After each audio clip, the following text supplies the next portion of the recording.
huh? That's awesome. That is a slimming outfit.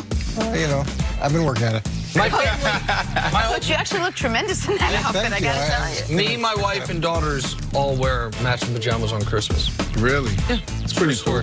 It's a great Can we get some pictures? What? Let's get some pictures this year. No, because they already mocked me with these Photoshops. You guys all look great. I'm wearing. You got my You head don't all. look bad there. I mean, It's not the greatest. it looks Photoshopped. The other ones look real. I was confused as to why they went with the maple leaf. You see their hands up? Yeah. Champion. Oh Champion yeah, of the world. yeah, that's Brandon Marshall right as he goes into the ring to fight Deontay Wilder, and he comes out of the ring on a stretcher. Coach, you believe in me, right? Not in that situation. I wanted to come out and talk to you. Let's get back to the Patriots now. They sit at 10-2, which is incredible for any team not named the Patriots. On Sunday night, their anemic offense caught up with them as they fell to a hungrier Houston Texans team. During that game, Brady was seen at one point yelling at his teammates, trying to get him going, to the surprise of literally no one. Brady was asked about it yesterday. We're not 2-10. We're 10-2. And I know there's very high expectations, as there are for us. And, you know, I think there's just the expectations for our team often are, you know, a very, very, very high level. And I understand that. But at the same time, I think there's realistic expectations with our circumstances and incorporating different elements and players and injuries. And, again, we're just trying to do the best that we can do. Nick, what's your reaction to what Brady had to say there about expectations for this team? So he talks about expectations and circumstances. As far as expectations go, 10-2 is obviously an extraordinary record, but all 10-2s are not created equal. The Niners and the Patriots were both 8-0. And so 8-0 to 10-2 means last month you've been 2-2, as opposed to a team like Seattle that suffered an early loss week 3 at New Orleans and since then has reeled off 8 of 9, or home against New Orleans, I should say. And so there is that element of it. But the other element is circumstances. And the circumstances the Patriots have, and Brady, people get mad at me for saying it. Brady is saying it every single week if people will just listen to him. Brady's not throwing his teammates under the bus because he knows part of their circumstances, and because he never would, but part of their circumstances are him. They have a 42-year-old quarterback who had the greatest game any 42-year-old quarterback has arguably ever had on Monday night, or when did they play? Sunday night, and it didn't play well. Because up to this point in NFL history, it is impossible to play well above league average at his age at that position.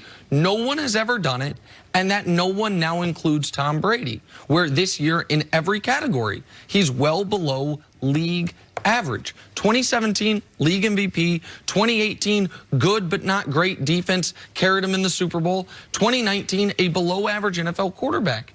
And so, Coach, if they don't get their defense back to the level it was the first couple months of the season, and maybe that was more a product of the schedule than the actual overwhelming dominance of the defense, then they are a team in trouble because their offense is not going to be dynamic with their weapons and with their quarterback. So what Tom is saying in that interview is there's such high expectations for New England every year, and there's such high expectations for them offensively every year. And there's also this understanding or expectation that no matter what happens, situationally, they'll be able to overcome it. Now, with every other team in the league, someone gets a hangnail, and we got to go out and trade for a first-rounder and somehow help that offense. Tom's situation is dramatically different. Okay, Gronk moves on from last year, or moves on last year. Mike Devlin, or fullback James Devlin. James Devlin gets hurt. Key component of their offense. They're on their fourth left tackle, and now Isaiah Wynn is back in, but he's still a young guy learning about it. They're now on their third center. So but that's new. They were on their second center. There's been a consistent rotation of wide receivers. The offensive line problems are real, and I know you want to come out and say, well, he's the best 42-year-old that's ever played, and I get that, and it's a little bit condescending, but his comments on expectations versus the reality of what they're dealing with, to me, that's honest. And they are dealing with situations that other teams would fold, and he's done an amazing job. Coach, in training camp, we go through a lot of housekeeping stuff. right? It's not all about football, right? Like, we have to have certain type of meetings, and we have to check this off, go through the league memo. One of the worst meetings that we have to do, there's a few, but one of them is, like, we have to go through PR training, right? Like, teams are mandated to actually talk about how do you conduct yourself in front of the camera. And they give us these lessons. One of the lessons they always say is, like, listen, you don't always have to answer the question, right? And understand you're not talking to the reporter, you're actually talking to the million viewers behind that camera, right? So make sure you control your message. So when I see a savvy veteran and when they speak, I'm always looking at what else are they saying, right? So when Tom, not only this, there are realistic expectations for our circumstances. Let's go through the last couple weeks, everything he's been saying. He's been saying a lot. But what is he really saying? What he's saying is, Bill, guys, Mr. Kraft, this is probably it for me, all right? I've been holding this team up for how many years now? I've had some great players around me, great coaches, but at the end of the day, I am the GOAT. I am the greatest player to ever play in the NFL. I have been controlling this, and I have been leading the way. Now I need help, because I am 42, but it has nothing to do with physical. It's just like, man, I'm ready for someone to actually make a play. I throw the ball up to my rookie receiver, back shoulder. He doesn't even turn his head around. He doesn't even get his head around in time. You got a tight end running down the seam. He passes the linebacker right away. You're supposed to turn around. He runs another 4 yards. Tom Brady throws the ball, and everybody's saying it's a bad throw by Tom Brady. That's just circumstances. That is what he's saying. Okay? What's the receiver supposed to do there? But hold Throw on a 6 second. feet? You got all that from what he said in that radio interview? That's it. In terms of media training in New England, first of all, it happens every single day. It's not confined to just training camp. But what he's talking about in terms of expectations versus reality is he wants the offense to perform at a very high level. That's the expectation from him, from Josh McDaniels, from all the veterans that have been there. But the reality is N'Keal Harry's in, his third game. Mohamed Sanu, he's been there, 4 or 5 games. There's been transition on the offensive line. You've got a lot of moving parts. So even though that's the expectation and that's what he wants and that's why he's frustrated, the reality is he's got to let these guys continue to develop in the system, and they will get better and things will continue to improve. Okay, all right.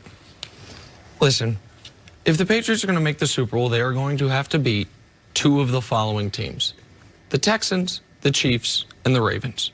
Maybe Buffalo, but I think it's more likely Buffalo, assuming the Patriots keep a bye, which they almost assuredly will, gets knocked out before them. We know the level Deshaun Watson's playing at. We know the level Lamar Jackson's playing at. We know the level Patrick Mahomes is playing at. And circumstances or not, we know the level the Patriots' passing offense is. The biggest concerning point from Sunday night's game was their defense, because that is the only path they have to a Super Bowl. We've seen it happen with another Mount Rushmore quarterback. His name was Peyton Manning.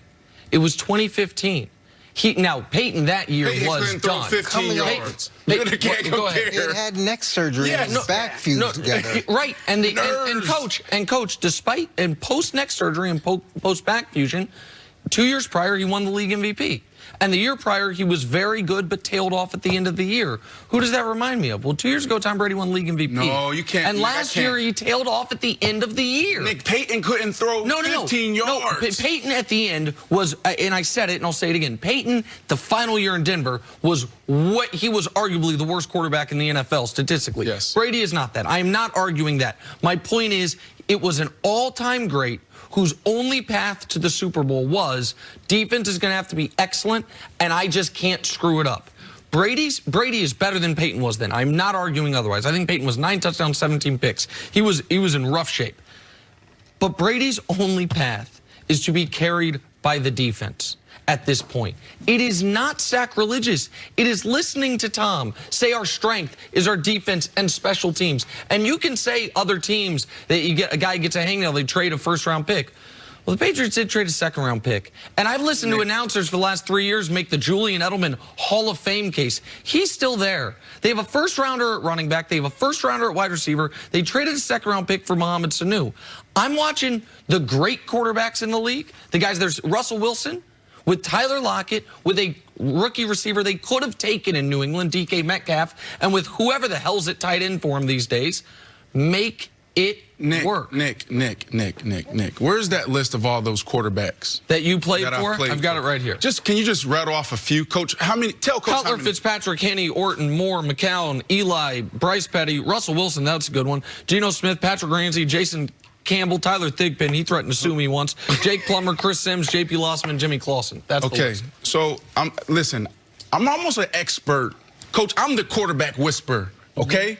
I am. And a heavyweight boxer. I am the quarterback whisperer. I'm going to take both. So listen, when I turn film on, I watch Tom Brady. This guy can still play. He's still throwing it 60 yards down the field. It's not about it. You know, his arm talent is not. You see how quick he is in a pocket? No one controls the pocket better. He is the fastest